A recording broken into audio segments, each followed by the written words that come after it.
Salve, turma! Ufa! Ufa! Jesus, Maria José. Acabou agora no Atanásio Girardot, em Medellín, São Paulo 0, Atlético Nacional 0.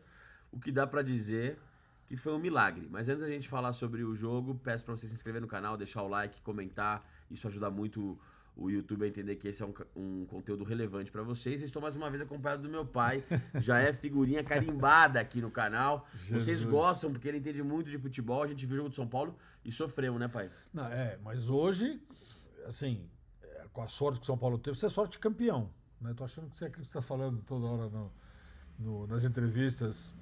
Tetracampeão do mundo, você brincando com. Qual é o nome do rapaz lá que é São Paulino, que opera lá? O Gabriel e o O Daniel. Gabriel, Enfim, porque, né, assim, 2 pênaltis. O Rafael pegou um pênalti, que o Luca falou que nunca pegou um pênalti antes, né? Eu falei que ele ia pegar.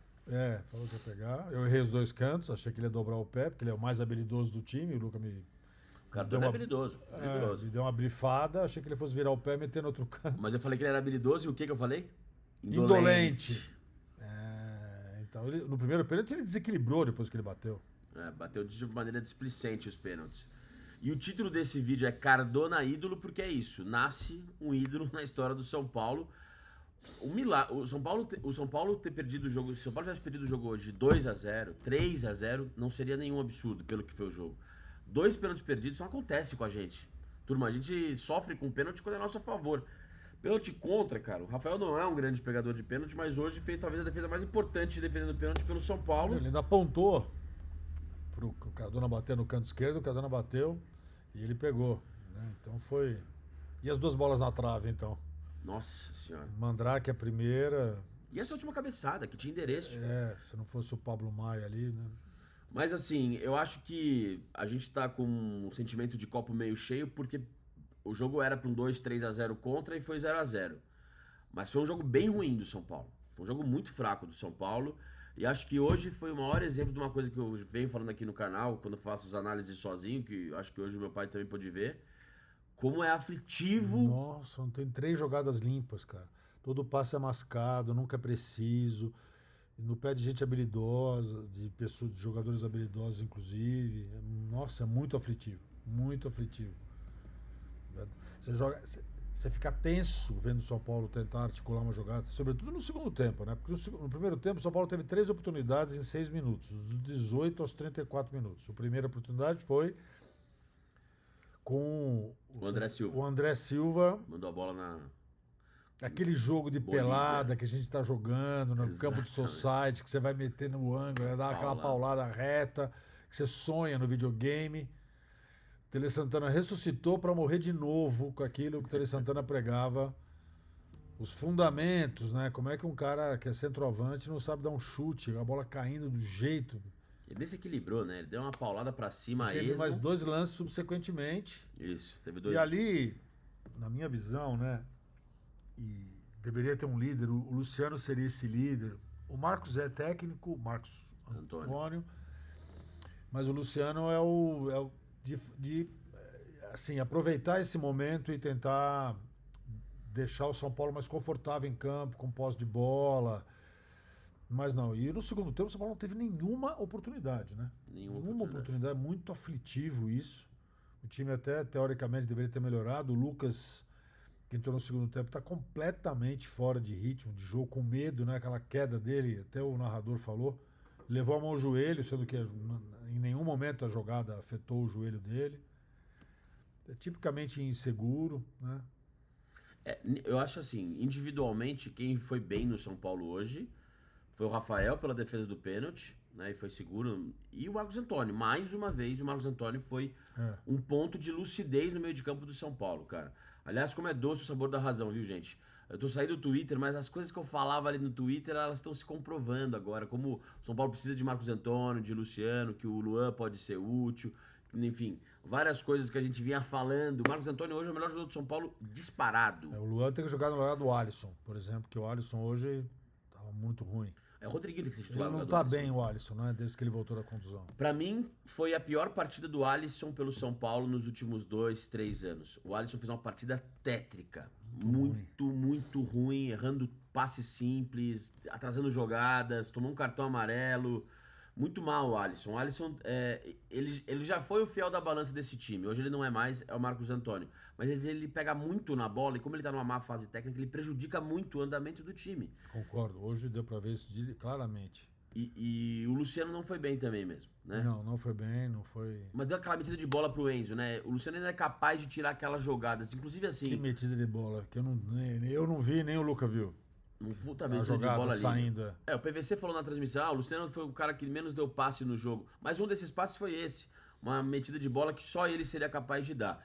E hoje, conversando com o Arnaldo durante o jogo, mandei mensagem, a gente falei isso, pai. E o Arnaldo falou, hoje o jogo do São Paulo vai ser pelas laterais. E os nossos laterais não estão bem. E de fato, né? O Cedric teve uma oportunidade no início do jogo ali, livre, que ele cruzou e a bola rebateu. Chegou pro Marcos Antônio no rebote, ele foi travado. E nessa bola do Enzo, né? Que o Luciano vira, o Enzo entra livre na área, mas ele não tem vocação ofensiva, cacuete ofensivo. O Enzo é muito esforçado. O Enzo é o cara que eu acho que eu gostaria de elogiar também, além do Marcos Antônio. Eu gostei da partida do Enzo. Eu gostei. Foi sério, competitivo, luta o jogo inteiro. Eu gostei da partida do Enzo. E alguns destaques negativos, né? O Ferrarese, por exemplo. Não, o Enzo agora no final, com aquele carrinho maravilhoso na bola, que ele levantou o jogador, quase deslocou a omoplata. Foi sensacional. E o Ferrarese, eu gosto do Ferrarese, mas hoje ele comprometeu, né? O primeiro pênalti, né? Até o PVC falou na transmissão que há 5 anos atrás não seria. E isso tem que, de alguma maneira, ser modificado, porque a bola foi completamente na mão dele. Dar aquele pênalti, o primeiro, foi um absurdo. E o segundo pênalti, tem uma das tomadas de câmera, ele bota o pé no chão. E o atacante avança o pé esquerdo dele para criar um embolo ali, né? Mas ele foi imprudente. Já tinha um amarelo, né? Foi imprudente mesmo. Ele foi imprudente. Então, de alguma maneira, ele foi meio corresponsável ali pelos momentos de grande sorte do nosso time, sorte de campeão. O Ferrarese, eu gosto muito dele, mas meu pai falou uma coisa que é verdade. Ele é um cara muito espalhafatoso. O que pode ser muito bom, porque ele inflama o time, ele dá bote, né? Eu já falei sobre isso, ele é um zagueiro caçador e tal. Às vezes ele consegue desarmar, às vezes ele vai seco, toma um drible e faz falta. E de fato ele foi até ingênuo no lance do segundo pênalti, porque o Morelos cavou o pênalti, mas não foi. O segundo pênalti não foi, porque ele põe o pé no chão. E o Morelos que busca o contato, mas é isso que o meu pai falou. Ele é imprudente, porque ele deu margem pro juiz marcar. E o juiz estava louco para marcar pênalti pro Atlético Nacional. Então fez uma partida abaixo. Em todas as câmeras, eu não sei na visão do juiz, em todas as câmeras, exceto essa, que dá para ver nitidamente ele botando o pé no chão, firmando o pé no chão, para depois o zagueiro alcançar o pé dele. Mas em todas as outras câmeras, e o VAR trabalha com câmera, né? Se é que o VAR estava atuando, poderia se dar o pênalti, né? Mas por causa do jeitão dele, espalhafatoso, e ele foi muito seco na bola, dentro da área. Então, Ferrarese tem uns cabelos brancos aqui que tem nome do Ferrarese, eu acho. Eu acho que tem nome de todo time do São Paulo. E assim, projetando o jogo do São Paulo no Morumbi, resultado maiúsculo, empate. Porque a transmissão também falou que o Atlético Nacional não venceu nenhum jogo fora de casa. Então São Paulo com 60 mil vai ser aquela atmosfera que a gente conhece. E o São Paulo entra, tem que jogar sério, porque é um time chato, tem que contratar. Aquele Marlos Moreno infernizou a zaga do São Paulo, Inestrosa infernizou também pelo lado direito. Então é um time azedo esse Atlético Nacional. Mas se jogar melhor do que hoje, tudo leva a crer que o São Paulo vence e segue. E eu acho que tem que ser feita uma mudança no time titular. Tem que sair o Alisson e tem que estar o Rodriguinho. E acho que tem que... Não dá pra... O Crespo foi um excelente atacante, centroavante. Ele deve ter um carinho absurdo pelo André Silva. Porque o moleque não fez nada. O São Paulo jogou com 2 a menos o primeiro tempo inteiro, né? Porque o Alisson e ele, o André Silva. Então tem que se modificar alguma coisa ali na frente, porque ele não tem as características que precisa para um centroavante isolado, né? Eu já falei aqui em outra oportunidade, né? Até citei o Luiz Fabiano, né? Que ficava isolado lá, o São Paulo ganhava de 1-0, tinha uma super defesa, e o Luiz Fabiano encontrava sozinho as circunstâncias para gerar uma jogada, até gol. Ele cansou de fazer. Cavando o gol, assim, né? E o André jamais vai ser esse jogador. Teve uma hora até que ele estava, antes de ser substituído, que ele estava meio que andando em campo, assim, sabe? Não estava mais correndo atrás da bola, perdia a bola e ficava. Num jogo como estava, nervoso, com sorte da gente, ele tinha que se empenhar um pouco mais. O Alisson não pode continuar titular. Não pode. Não pode continuar. Porque... E é o Luan que tem que jogar lá. Eu acho que é o Rodriguinho. Acho que é o Rodriguinho que tem que entrar no lugar do Alisson. Mas quem serão os volantes? Bobadilha e Marcos Antônio. Marcos Antônio não é volante. Mas ele joga como Bobadilha, Marcos Antônio e Alisson à frente. O Alisson tá jogando no lugar do Oscar, que era do Oscar, né? Sem o Oscar, São Paulo perde muita criatividade. O jogador que mais se assemelha nele no estilo e em talento é o Rodriguinho, cara. E o Rodriguinho tá pedindo passagem, tá jogando bem, entrou bem de novo hoje. Achei que entrou bem o Rodriguinho. Clareou alguns lances, deu bons passes, deu uma medida de bola pro Bobadilha, que o Bobadilha não conseguiu proteger a bola. Um lançamento também muito bom, ele tem visão de jogo. E tem que aproveitar o momento, o moleque tá com confiança, tem que jogar. E o Alisson tá em baixa de confiança. Não, e ele é tecnicamente, porque a gente tem o quê? O Luciano, tecnicamente falando. Luciano e Marcos Antônio, só. E o Marcos Antônio. Então, se tiver o Rodriguinho jogando, Exatamente. A gente ganha muito. Num setor nevrálgico no futebol, que é o meio de campo. Exatamente o que eu penso. E aí o Lucas também jogando como titular, tudo leva a crer que vai voltar a ser titular. Lucas, Marcos Antônio, Luciano e Rodriguinho, São Paulo tem 4 jogadores ali que podem criar coisas interessantes jogando juntos. Até o Ferreirinha. Até o Ferreirinha, no lugar do André. O Ferreirinha tem sido... Ele pega a bola, dribla, carrega a bola. Ele é muito... individualista, né? Não, porque ele é o protagonista do ataque ali, né? Porque o André não faz nada, então o Ferreirinha, quando tá jogando, é ele. Mas se jogar com o Rodriguinho, tirar o Alisson, melhorar o meio de campo ali, com o Lucas e tal, o Ferreirinha pode ser mais servido. E aí ele seria um jogador mais agudo, né? De entrar na área e finalizar. Enfim, embora também me cause nervoso um pouco. Mas eu acho que essa mudança tem que ser já começada... Já assim, o Alisson perdeu a posição pro Rodriguinho. Acho que o Crespo tem que começar a estabelecer isso. O Lucas tá acertando tudo, hein? O que você acertou? A malfadada desclassificação por conta da expulsão do Rafael e tal, pelo fiasco que foi a cobrança de pênalti, também não pegou nenhum pênalti. O Jandrei não joga mais no São Paulo. O Luca tinha dito isso no último vídeo que eu participei aqui. Falei que ia pros pênaltis, né? E que o Jandrei nunca mais jogaria pro São Paulo se ele errasse aquele pênalti. E hoje eu falei, pai, jogo encardido hoje pra cacete. Quando ele chegou aqui em casa. Exatamente. Ele falou, pai, um empate é sensacional pra gente hoje. Eu não tinha conhecimento do Atlético Nacional. Aí o Luca me falou, pai, não perde não sei quantos jogos. Tá em segundo lugar no campeonato. Isso eu tinha lido numa matéria hoje à tarde, do Campeonato Colombiano. Não, e o jogo seria exatamente como eu imaginei que foi, assim. Pressão dos caras, o São Paulo nervoso, sem a bola queimando no pé. E essa dificuldade absurda que toda a bola é mascada, toda a bola é na fogueira, um passe simples pra dar erra, 2 sequências... o jogo do São Paulo não flui. Tem dias que isso fica muito escancarado. Hoje foi duríssimo, não tinha continuidade nenhuma troca de bola do São Paulo. E é por isso que não pode abrir mão de lucidez no meio de campo. Não pode abrir mão, tendo um talento como o Rodriguinho. O Alisson tá em uma fase, cara. Um cara legal, serviços prestados, vai ser importante no elenco, mas não tá jogando bola para ser titular do São Paulo. Percebe-se que ele tá sem ritmo de jogo, porque ele vinha muito bem até a contusão. Exatamente. Mas eu sinto que ele tá um pouco fora de forma. Estão falando isso. O Arnaldo fala isso. Na parte aeróbica dele. Não, o Arnaldo fala que tá acima do peso até. Isso eu não senti, não. Eu achei que ele tá com aeróbica, né? A parte de gás dele acaba logo. Mas ele não tá no mesmo nível. Então... Em jogos como esse. E o Luan, o Luca falou pra mim, pai, o Luan marca que nem o Josué, ele marca por zona. Ele marca por zona. 3 ou 4 jogadores pela zona.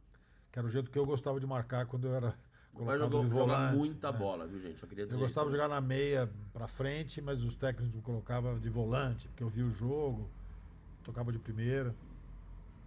Então, o Luan, eu não lembrava desse que ele marcava por zona, mas eu gosto do Luan pra caramba, né? Na fase boa do São Paulo, ele era importante lá no time.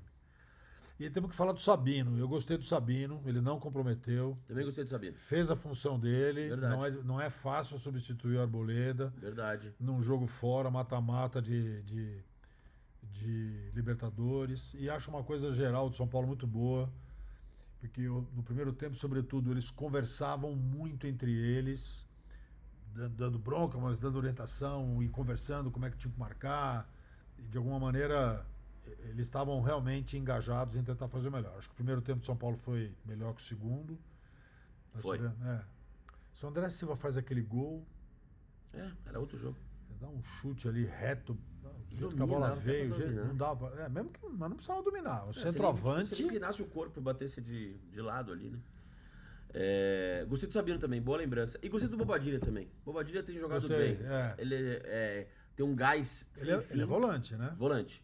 E tem um gás sem fim, ele é agudo, ele chuta pro gol, ele conseguiu uns escanteios ali. Bobadilha e Marcos Antônio são jogadores imexíveis ali. A linha de zaga sempre vai bem ali, embora o Ferrarese tenha sido imprudente. O Enzo não comprometeu. O Cedric, cara, isso. Fez um jogo assim. O Cedric ele vai ter a cota de erros dele do jogo. Né? 4, 5 erros, passes pra nada, pra ninguém. Ele tava no ataque no primeiro tempo do lado esquerdo. Ele deu 3 dedos com o pé direito. E a bola saiu pela lateral. Bem longe de quem ele gostaria de ter alcançado. Aquilo ali é cara que não sabe fazer. E tenta, né? Enfim. Não, ele inclinou o corpo pra dar de 3 dedos e ele manda a bola perto da bandeirinha, porra. Mas, porra, meu. Duríssimo. Mas assim, defensivamente... E o Luca falou, pai, é o Cedric. Como eu tava do lado esquerdo, eu falei, foi o Cedric que fez. Não foi o Enzo? Aí a câmera... Não, o Enzo eu sabia que não era porque ele deu 3 dedos com o pé direito. O Enzo canhoto. Aí a câmera deu close na cara do Cedric. Na cara do Cedric. Não, a bola subiu uns 5 metros acima da cabeça de qualquer jogador de São Paulo e na bandeirinha E o Alan Franco hoje foi sólido. Ele vinha oscilante nos jogos que eu andei vendo aqui e tal. E, né, fazendo boas jogadas e pichotadas. Hoje ele foi sólido, não deu pichotada. O Rafael foi bem. E a sorte de campeão da Libertadores. Nossa. Nós estamos com sorte de campeão. Esse jogo, cara, não acontece isso com a gente. A gente se conhece bem, meu. Bate na trave e entra, bate na trave e nas costas o Rafael e entra. Duas bolas na trave e 2... Que isso não existe, cara. Outra coisa a se realçar, que eu acho interessante, que não sei como seria se fosse no São Paulo, né? O cara que perdeu os 2 pênaltis, que é o craque do time, camisa 10, foi aplaudido ao sair, chorou no banco. Se fosse o Luciano... Nossa, nunca mais jogava. Se fosse um ídolo do São Paulo, o Lucas, se tivesse perdido 2 pênaltis, o Lucas, e ele foi substituído nos 90 minutos, não sei se a torcida São Paulina aplaudiria. Foi uma manifestação bonita da... E eu queria também aplaudir você, Cardona, por ter perdido os 2 pênaltis. Lucro total é dormir, assim, agradecendo pelo resultado. No astral, nós estamos com 2-0. No astral. Tem que jogar sério no Morumbi, time difícil, tá aberto aí no confronto, evidentemente. Mas poderia ter um Everest pra escalar com 1-0, 2-0, 3-0 contra. O empate hoje... Nossa, eu acho que ia ser... Ia ser duríssimo, cara. Não sei nem se a gente ia conseguir. Se fosse... Por causa do nervosismo. 2-0 já ia ser difícil. 3-0... Mas, cara, é o que você fala. Eu acredito nessa coisa. A Libertadores tem essa coisa da mística mesmo, do imponderável, do intangível. São Paulo hoje vivia um dos seus capítulos mais... em que a camisa pesa, né? Alguma coisa que não tá ali no jogo faz diferença e... Um 0-0 milagroso, né, Papo? É porque eu tenho essa convicção. Na Libertadores da América, qualquer time que vê o São Paulo do outro lado, pelo histórico do São Paulo, treme mesmo. Porque tem uma aura, né, pra mim. Mesmo o time não jogando o que jogavam os times campeões, os times nacionais. Hoje eu lembrei, São Paulo foi tricampeão da Libertadores e no ano seguinte fez a final com o Internacional, né? Teve aquela pichotada horrorosa daquele juiz safado que expulsou o Josué nos primeiros 2 minutos. Rogério falhando em gol, coisas assim, né? Demos uma de Atlético Nacional naquele dia. E no jogo lá, que foi 2-2, o silêncio do Beira-Rio lotado. Faltando 10 minutos, com medo do São Paulo fazer o 3º gol. Eu comentei isso na época com o Luca. Então, essa aura... Abel Braga olhando pro céu, assim. Não, e o silêncio no estádio. Eles tinham medo que a gente pudesse a qualquer momento fazer o 3º gol e tirá-los e sermos bicampeões de novo seguidos da Libertadores. Então, tudo isso para dizer que essa aura, né, do que São Paulo possui, ninguém mais possui, isso é muito legal, nos foi visitada hoje com a sorte que a gente teve. 2 bolas na trave e 2 pênaltis, isso não tem. Não tem. Mais a cabeçada no fim. Nossa, mesmo, tem a cabeçada no fim. E aquela paulada do Cardona também, que a bola saiu batendo na rede do lado de fora. Nossa, assim. 0x0 foi goleada, turma. Sensacional. Se não tivesse tão frio, ia pra Paulista comemorar esse empate. É isso aí. Foi boa essa, gostei. Mas é isso, pá. Obrigado mais uma vez. Vocês estão gostando? Eu que agradeço. Dá a mão. Cumprimento aqui. Valeu, pá. Obrigado O Luca falou que teve 8 mil e poucas 8 mil visualizações, que é bastante. Então mande esse link pra bater 10 mil visualizações. São Paulo tá encaminhando a saída pras quartas de final. Deixa o like, se inscreva. E comentem mais uma análise compartilhada com meu pai aí do São Paulo na Libertadores, né, pá? Obrigado pela audiência de vocês. Valeu, turma. Até semana que vem. Beijo.